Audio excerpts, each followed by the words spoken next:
بسم الله الرحمن الرحيم عن ابن عباس رضي الله تعالى عنهما أن النبي صلى الله عليه وسلم كان يقول عند الكرب: لا إله إلا الله العظيم الحليم، لا إله إلا الله رب العرش العظيم، لا إله إلا الله رب السماوات ورب الأرض ورب العرش الكريم. رواہ مسلم۔ ابن عباس رضی اللہ تعالیٰ نما بیان فرماتے ہیں کہ نبی کریم صلی اللہ علیہ وسلم کا معمول تھا کہ آپ تنگی اور مشکل کے وقت میں یہ کلمات پڑھا کرتے تھے: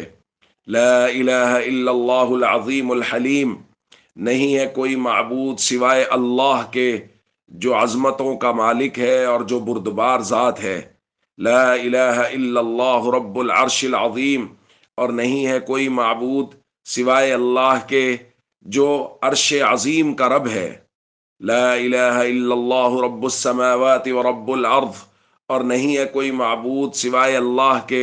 جو آسمانوں کا رب ہے،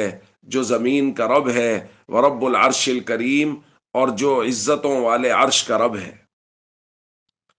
دوستو،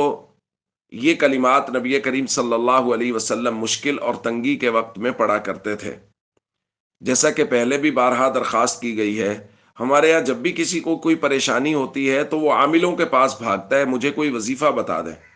بھائی، جناب محمد کریم صلی اللہ علیہ وسلم سے بڑا وظیفہ بتانے والا یا حضور کے وظیفہ سے زیادہ مجرب وظیفہ کون سا ہوگا؟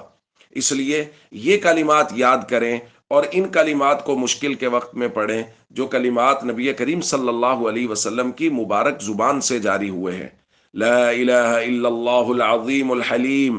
لا الہ الا اللہ رب العرش العظیم، لا الہ الا اللہ رب السماوات ورب الارض ورب العرش الکریم۔